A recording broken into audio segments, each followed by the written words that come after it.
호텔 로비에는 잔잔한 음악이 흐르고 있었어요. 박준태는 낡은 코트를 여미며 천천히 발걸음을 옮겼습니다. 그의 걸음은 느렸지만 주저함은 없었고 익숙한 듯 로비를 둘러보며 자리를 찾았습니다. 손에 들린 오래된 가죽 가방은 세월의 흔적이 깊게 배어 있었고 손잡이는 반들반들하게 달아 있었어요. 박서연은 로비 한쪽에서 아버지를 발견하고 서둘러 다가왔습니다. 서연은 아버지의 초라한 외모가 다른 가족들에게 어떻게 비칠지 걱정스러운 표정을 지었습니다. 준태는 딸의 표정을 눈치채고 부드럽게 고개를 끄덕였어요. 천천히 가자. 그는 말없이 그런 눈빛을 보여주었습니다. 이도연의 가족은 약속 시간보다 조금 늦게 호텔에 들어섰습니다. 도연의 부모는 고급 외투와 반짝이는 액세서리로 치장해 주변 사람들의 시선을 끌었어요. 도연은 로비에서 장인을 발견하자마자 표정을 굳혔습니다. 그의 시선은 장인의 낡은 코트와 다른 신발에서 쉽게 떨어지지 않았습니다. 호텔 직원은 상견례 테이블을 준비하며 자연스럽게 좌석을 재배치했고 장인을 구석 쪽 의자로 안내했습니다. 직원은 눈치를 살피며 더 나은 테이블이 있는지 확인하려 했지만 도연의 어머니는 지금 자리가 좋다며 미묘한 미소를 보였습니다. 자리에 앉자마자 미묘한 긴장이 테이블 위에 퍼졌습니다. 준태는 어색한 분위기를 덜기 위해 조용히 물잔을 들었어요. 그러나 도연은 장인의 표현 하나하나를 평가하듯 바라보며 불편함을 숨기지 못했습니다. 서연은 남편의 표정이 점점 굳어가는 것을 보며 손끝을 꼭 쥐었습니다. 도연의 아버지는 장인의 말투와 겸손한 태도를 의심스럽게 바라보며 이야기를 이끌었습니다. 준태는 자신의 과거를 과하게 밝히지 않으려 최소한의 정보만 전했어요. 그는 딸 부부가 불필요한 걱정을 하지 않길 바라는 마음이었습니다. 식사가 이어질수록 도연 가족의 판단은 더 노골적으로 드러났습니다. 도연의 어머니는 장인이 주문한 소박한 메뉴를 보고 눈썹을 살짝 치켜 올렸어요. 도연은 테이블 아래에서 서연을 향해 의미 모를 눈짓을 보냈고 서연은 그 의도를 알아차리고 고개를 숙였습니다. 준태는 여전히 조용히 식사를 이어갔지만 딸 부부 사이에서 만들어지는 긴장감을 느꼈습니다. 상견례는 그렇게 무겁고 어색한 공기를 가득 남긴 채 천천히 끝을 향해 갔어요. 식사가 마무리되자 도연의 부모는 먼저 자리에서 일어났습니다. 그들은 예의 바른 미소를 지었지만 속내를 숨기지 못한 표정은 차가웠습니다. 서연은 깊은 한숨을 삼켰고 준태는 딸의 손목을 가볍게 쥐며 괜찮다는 듯 고개를 끄덕였습니다. 로비로 향하는 길에 도연은 휴대전화를 바라보며 생각에 잠겨 있었어요. 상견례는 끝났지만 여기서 시작된 균열이 앞으로 어떤 결과를 낳을지 누구도 예상하지 못했습니다. 출근길은 평소와 다르지 않았지만 이도연의 마음은 이상하게 무거웠습니다. 그는 사무실에 들어서자마자 팀원들에게 상견례 이야기를 꺼냈고 동료들은 가볍게 농담하며 상황을 흘려들었어요. 도연은 장인의 초라한 옷차림을 떠올리며 씁쓸한 표정을 지었고 팀원들은 그의 반응이 지나치다고 생각했습니다. 책상 위에는 오늘 처리해야 할 보고서 더미가 놓여 있었고 그는 억지로 집중하려고 고개를 숙였습니다. 그러나 머릿속에는 전날 로비에서 마주했던 장인의 모습이 계속 떠올랐어요. 도연은 문득 자신이 판단을 잘못한 것인지 고민했지만 금세 고개를 저으며 일을 계속했습니다. 아침 회의 시간이 가까워지자 팀원들이 하나둘 자리에 모였고 사무실은 점점 분주해졌습니다. 프린터에서 쏟아지는 종이 소리와 전화벨 소리가 뒤섞이며 긴장된 분위기가 이어졌어요. 이때 회사 전체 스피커에서 중요 방문객이 곧 도착한다는 안내 방송이 흘러나왔습니다. 직원들은 서로를 바라보며 당황했고 사무실 전체가 바로 술렁이기 시작했습니다. 비서실은 급하게 관련 부서에 연락하며 대표이사실을 정리하라고 지시했습니다. 도연의 팀에서는 그룹 총수 방문이라는 소문이 퍼져나가기 시작했어요. 팀원 차 과장은 갑자기 등장한 공지를 보며 얼굴을 굳혔습니다. 그는 예고 없는 방문이 조직 구조조정의 신호일 수 있다며 조용히 우려를 표했습니다. 도연은 자신이 담당한 프로젝트가 그 그룹과 관련되어 있다는 사실을 떠올리며 불안해졌습니다. 그의 손끝은 떨렸고 보고서를 넘기는 속도도 점점 느려졌어요. 팀원들은 급하게 자료를 점검하며 혹시 모를 발표 상황에 대비했습니다. 프레젠테이션 파일을 열어 수정하는 손길이 계속 이어졌고 몇몇은 회의실 자리 배치까지 조정했어요. 도연은 모니터를 응시하며 상황을 파악하려 했지만 집중이 잘 되지 않았습니다. 그의 머릿속에는 혹시 상견례와 연결된 일은 아닐까 하는 불편한 추측이 떠오르고 있었습니다. 회사 로비는 직원들로 빠르게 붐비기 시작했습니다. 경영진은 비상점검 회의를 준비하며 대표실로 향했고 도연도 중간 관리자로서 호출 대상에 포함됐어요. 그는 팀원들에게 잠시 준비하라는 지시를 내리고 급히 회의 장소로 이동했습니다. 평소보다 더 조용한 복도에는 모두가 숨을 죽인 듯한 긴장감이 퍼져 있었습니다. 도연은 로비를 지나며 직원들의 불안한 눈빛을 확인했고 상황이 심상치 않다고 느꼈습니다. 보안팀은 자동문 주변을 정리하며 출입 통제를 강화하고 있었습니다. 로비 한가운데에는 그룹 총수를 막기 위한 안내 데스크가 설치됐고 직원들의 발걸음이 조심스러워졌어요. 도연은 상견례와 전혀 다른 세계가 눈앞에 펼쳐지고 있다는 사실에 당황했습니다. 그는 잠시 멈춰서서 로비의 커다란 시계를 바라보며 마음을 다잡으려 했습니다. 그리고 곧 도착할 누군가가 어떤 사람일지 상상하며 로비 쪽으로 천천히 걸음을 옮겼습니다. 로비 한가운데에는 직원들의 시선이 한 곳으로 모일 준비를 하고 있었습니다. 출입문 근처에서는 보안팀이 움직임을 정리하며 문을 주시했고 비서실 직원들은 방문객 동선을 다시 점검했습니다. 정적에 가까운 순간이 이어지는 가운데 자동문이 부드럽게 열렸습니다. 그리고 낡은 코트 차림의 한 남자가 조용히 걸음을 옮겼어요. 그 사람은 바로 박준태였고 그의 등장에 아무도 즉시 그 정체를 알아보지 못했습니다. 몇몇 직원은 그가 방문 안내를 찾는 일반 손님이라 생각하며 시선을 돌렸습니다. 하지만 비서실장이 그를 보는 순간 표정이 급격히 바뀌었고 곧 허리를 깊게 숙였습니다.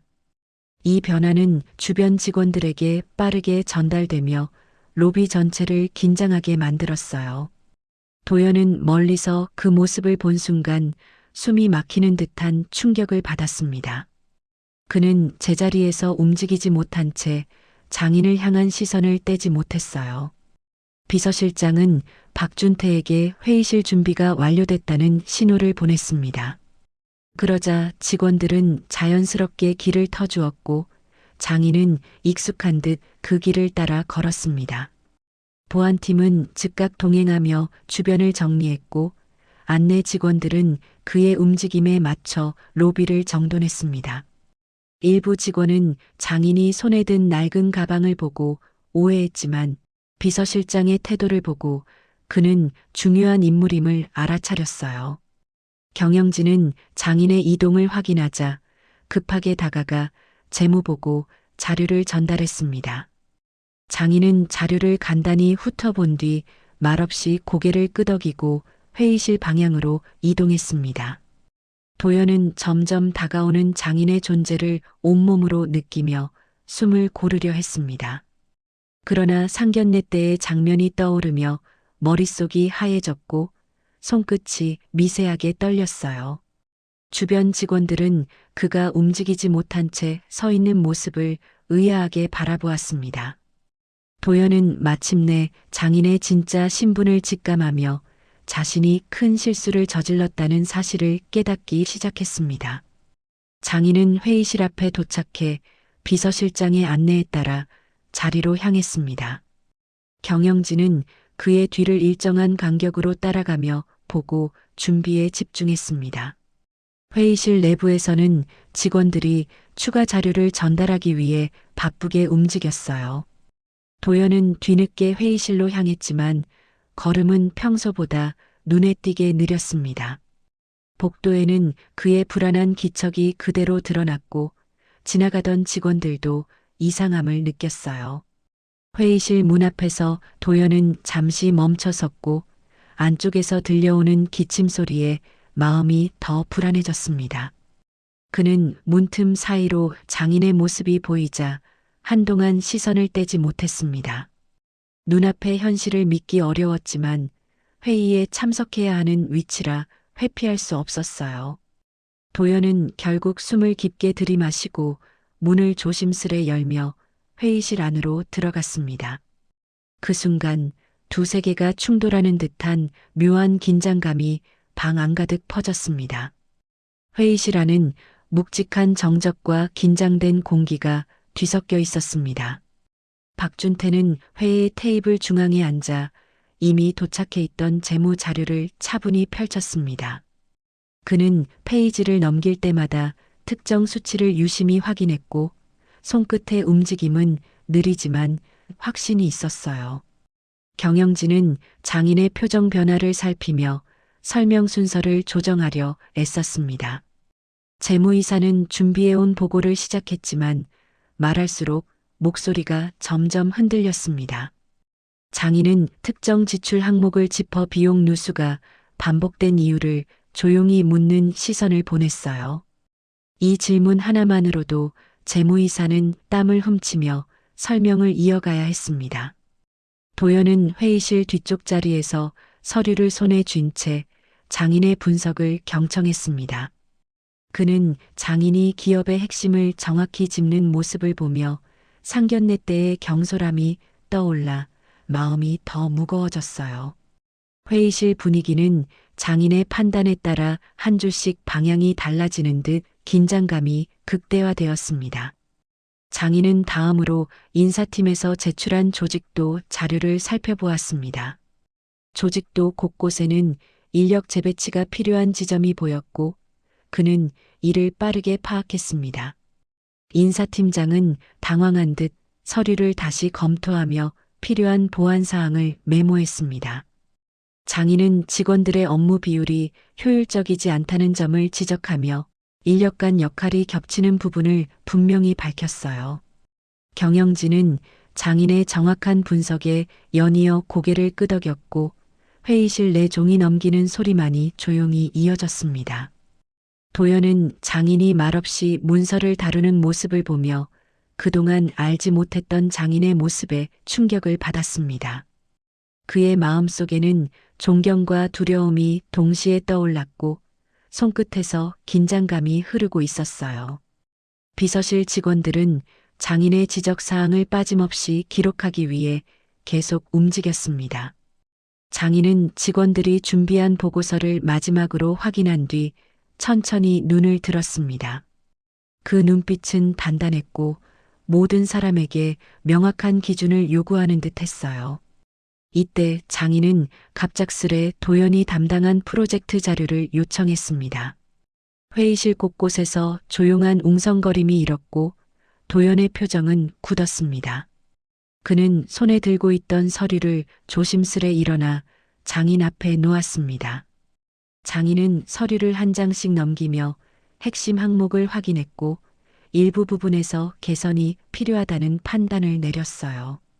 도연은 장인의 시선이 자료 위를 옮길 때마다 마음이 졸아드는 것을 느꼈습니다. 장인은 준비가 부족한 항목을 캘밀리리터와이 짚어냈고 임원들은 즉시 해당 부분을 보완하기 위해 메모했습니다. 도연은 자신의 부족함이 모두 드러나는 상황에서 얼굴이 뜨거워졌습니다. 그러나 장인은 서류를 덮으며 조용히 고개를 끄덕여 도연에게 마지막 기회를 줄 듯한 분위기를 만들었어요. 회의실은 다시 고요해졌고 모두가 장인의 다음 행동을 주시했습니다. 이 순간 도연은 장인이 단지 상견례 자리에 앉아있던 장인이 아니라 수많은 사람의 삶을 결정짓는 총수임을 완전히 실감했습니다. 회의가 끝나자 회의실 곳곳에서 의자 움직이는 소리와 서류 정리하는 소리가 번갈아 들렸습니다. 임원들은 장인에게 짧게 인사한 뒤 빠르게 자리를 떠났고 회의실은 점차 비어갔어요. 그러나 비서실장은 도연을 가리키며 자리에 남아있으라는 신호를 보냈습니다. 도연은 순간 몸이 굳었지만 그 지시를 거부할 수 없었습니다. 그가 혼자 남은 회의실은 넓었고 주변의 정적은 말문을 막을 만큼 무거웠어요. 박준태는 문 밖에서 주변을 정리하던 비서진에게 잠시 물러나라는 눈짓을 보냈습니다. 문이 닫히는 순간 회의실에는 두 사람만 남게 되었어요. 도연은 테이블 위에 올린 손을 내리지 못한 채 서류만 만지작거렸습니다. 그의 손끝은 떨렸고 눈은 바닥 한 지점만 응시하고 있었습니다. 그 앞에서 준태는 묵묵히 발걸음을 옮기며 도연에게 다가왔습니다. 회의실 유리창 너머로는 직원들이 조용히 지나가며 상황을 엿보는 모습이 보였습니다. 이들은 총수의 사위가 남아있다는 소문을 듣고 긴장을 감추지 못한 표정이었어요. 도연은 밖의 시선도 의식했지만 당장 눈앞의 장인이 더 큰 두려움으로 다가왔습니다. 준태는 회의 중 보여준 단단한 얼굴과 달리 지금은 무거운 침묵을 유지하고 있었습니다. 그는 상견례 당시를 연상시키는 질문을 던지며 도연을 마주했습니다.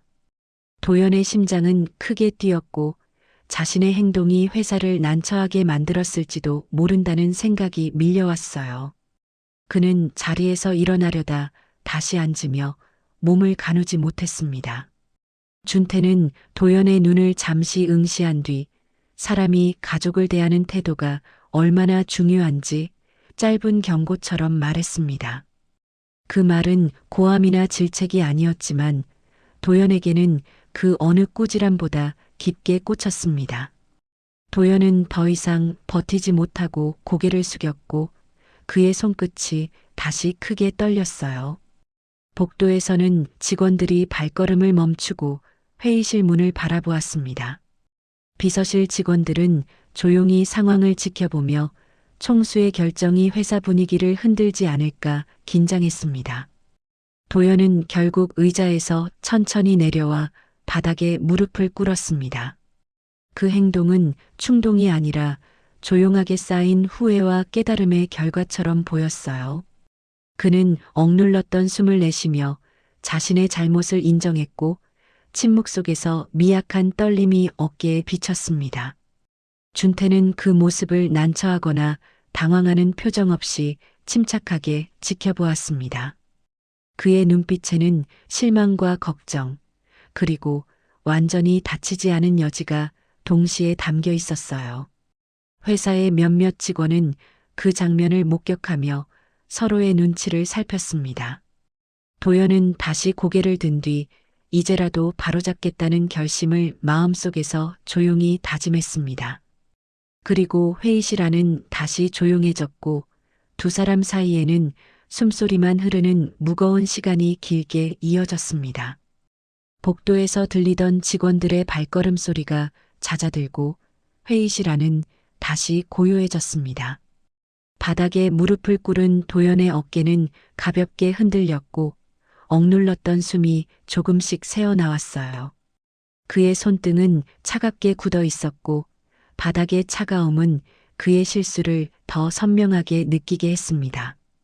박준태는 바로 반응하지 않고 잠시 도연을 바라보며 생각에 잠겼습니다. 그의 시선은 차갑지 않았지만 쉽게 용서하지는 않겠다는 단단함이 담겨 있었어요. 회의실 유리창 너머로 보이는 직원들은 조용히 상황을 지켜보며 서로 눈짓을 주고받았습니다. 그들은 총수와 사위 사이에 어떤 결론이 내려질지 걱정과 궁금증을 동시에 느끼고 있었어요.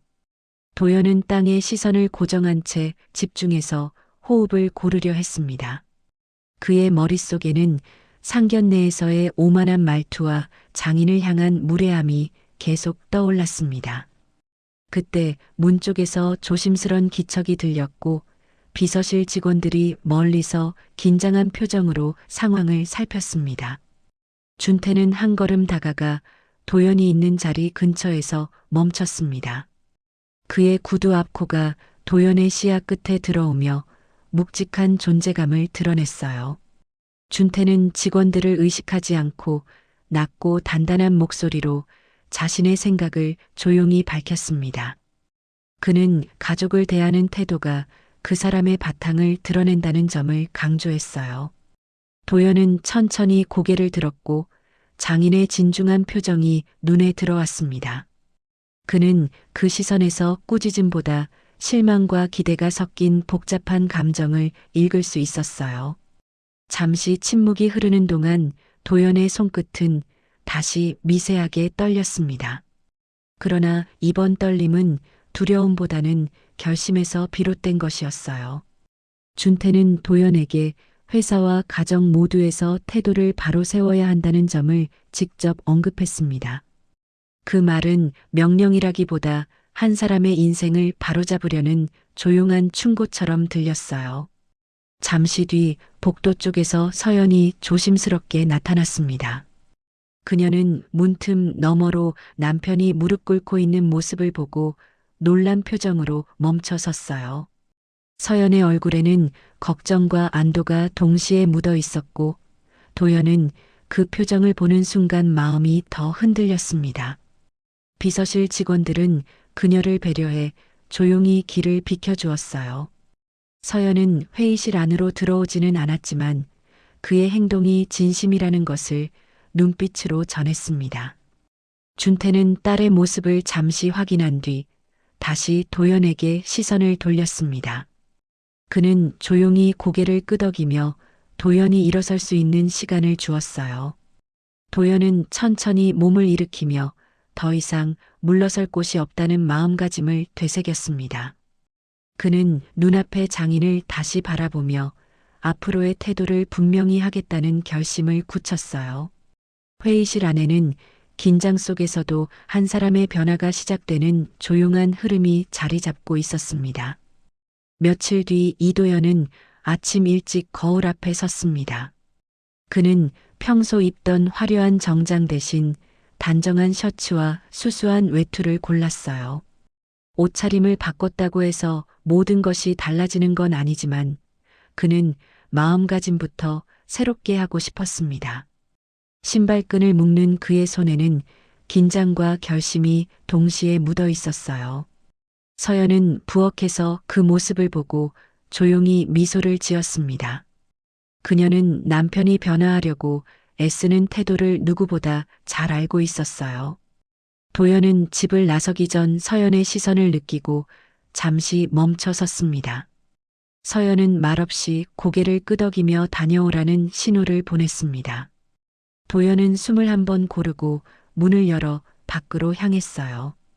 그의 발걸음은 서툴지만 분명히 정과는 다른 방향을 향하고 있었습니다.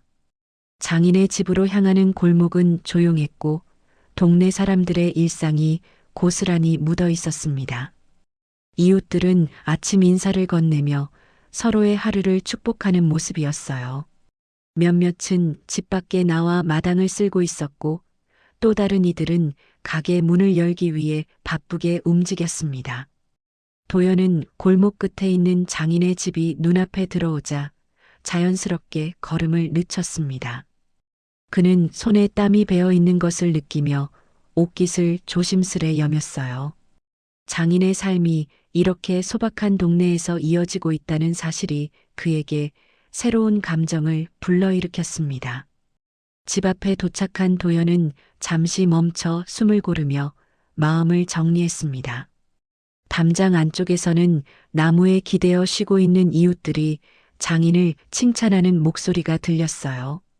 그들은 장인의 검소함과 따뜻한 성품을 이야기하며 오랫동안 함께 살아온 정을 드러냈습니다. 도연은 그 말을 들으며 장인이 선택한 삶을 조금씩 이해해가기 시작했습니다. 마당에서는 박준태가 낡은 가방을 닫고 있었습니다. 그의 손길은 조용하고 익숙했고 가방에는 긴 세월을 견딘 흔적이 고스란히 남아 있었어요. 도연은 문 앞에서 멈춰서서 장인을 바라보았습니다. 준태는 그 시선을 느꼈는지 고개를 들어 도연을 바라봤습니다. 눈빛에는 놀람보다 올 것이 왔다는 듯한 담담함이 담겨 있었어요. 도연은 조심스럽게 마당으로 들어가 장인 앞에서 잠시 몸을 굽혔습니다. 무엇보다 말보다 행동이 먼저라는 듯 그는 장인의 손에서 낡은 가방을 부드럽게 받아들었습니다. 그는 닦던 천을 이어받아 가방의 표면을 조심스럽게 닦아냈습니다. 준태는 말없이 그 모습을 지켜보며 사위의 변화가 단순한 거칠애가 아님을 느꼈어요. 장인은 짧게 고개를 끄덕였고 두 사람 사이에는 말보다 더 깊은 이해가 조용히 스며들었습니다. 서연은 뒤늦게 골목 입구에서 그 모습을 발견하고 가만히 서서 지켜보았습니다. 남편과 아버지가 같은 공간에서 서로의 마음을 조금씩 열어가는 장면은 그녀에게 큰 안도감을 주었어요. 바람이 살짝 스쳐 지나가며 나뭇잎을 흔들었고 그 사소한 소리마저 따뜻하게 느껴지는 순간이었습니다. 도연은 장인의 가방을 들고 집 안으로 들어갈 준비를 하며 고개를 들었습니다. 준태는 문 쪽을 가리키며 안으로 들어오라는 신호를 보내며 천천히 걸음을 옮겼어요. 도연은 장인의 뒤를 따라가며 가벼운 긴장감과 함께 새로운 시작에 대한 기대를 품었습니다. 집안에서는 아직 준비되지 않은 늦은 아침 식사가 기다리고 있었고 세 사람은 잠시 눈을 마주쳤습니다. 그 순간 이들은 처음으로 같은 가족으로서 조용히 숨을 맞추는 듯한 기분을 느꼈어요. 휘어진 골목길 너머에서 이웃들이 여전히 아침 인사를 나누고 있었고 그 평범한 풍경이 오히려 세 사람을 더 단단하게 이어주었습니다. 그리고 그 집 안에는 오랜 시간 엇갈렸던 마음이 하나둘 제자리를 찾아가려는 따뜻한 기류가 천천히 흐르고 있었습니다. 몇 달이 흐르면서 회사의 공기는 이전과는 확실히 달라졌습니다. 도연은 꾸준한 개선 작업을 이어갔고 효율 문제를 해결한 공로를 인정받아 팀장으로 승진했어요. 그의 사무실 책상은 여전히 깔끔했고 바쁜 업무 속에서도 직원들의 의견을 먼저 듣는 태도가 자리 잡았습니다. 팀원들은 도연이 예전보다 부드러워졌다고 말했고 작은 보고 하나에도 진심으로 귀 기울여주는 모습에 신뢰가 커졌습니다. 회의에서 실수가 있어도 예전처럼 날카롭게 반응하지 않는 그의 태도는 조직 분위기를 안정시키는 역할을 했어요. 팀 내에서는 자연스럽게 서로를 배려하는 흐름이 만들어졌고 새로운 방식의 협업이 차근차근 자리 잡았습니다. 도연은 하루 일과를 마칠 때마다 장인의 조언이 떠올랐고 그 말을 마음속에서 꾸준히 되새겼습니다. 그는 업무뿐 아니라 자신의 성장을 위해 작은 행동 하나까지 책임감 있게 실천하려고 노력했어요. 이러한 변화는 회사 사람들에게 긍정적으로 전해졌고 경영진도 그의 꾸준함을 높이 평가했습니다. 복도에서는 그가 지나갈 때 자연스러운 인사가 오갔고 더 이상 긴장이나 거리감은 남아있지 않았습니다. 박준태 역시 여전히 검소한 옷차림으로 회사의 모습을 드러냈습니다. 그는 비싼 옷이나 화려한 장식보다 본질적인 가치에 집중하는 삶을 지켰어요. 언론에서는 그의 생활 철학을 소개하며 기업 이미지가 재정비되고 있다고 보도했습니다. 그 보도는 직원들에게 자부심을 느끼게 했고 회사는 전반적으로 신뢰도를 높여갔습니다. 준태는 회의 때마다 날카로운 판단을 유지했지만 도연을 대할 때는 조금씩 부드러워진 모습을 보였어요. 가끔 복도에서 마주칠 때면 짧게 고개를 끄덕이며 서로의 노력을 인정하는 분위기가 자연스럽게 이어졌습니다. 비서실 직원들은 두 사람의 관계가 처음보다 훨씬 편안해졌다는 것을 눈치채고 조용히 미소를 보였어요. 서연은 종종 회사 근처에서 두 사람을 기다리며 함께 점심을 먹었고, 그런 시간은 가족 간의 균형을 다시 잡는 데 도움이 되었습니다. 작은 변화 하나하나가 세 사람의 관계를 조금 더 단단하게 묶어주었어요. 모두에게 부담이던 벽은 어느새 흔적 없이 사라져 있었습니다. 어느 토요일 오후 세 사람은 장인의 집 작은 마당에 모여 늦은 점심을 준비하고 있었습니다. 조용한 골목에서는 이웃들이 여전히 친근한 인사를 나누며 오가고 있었어요. 도연은 장인의 오래된 가방을 조심스럽게 받아 방에 올려두었고 자연스럽게 자리 배치까지 도왔습니다.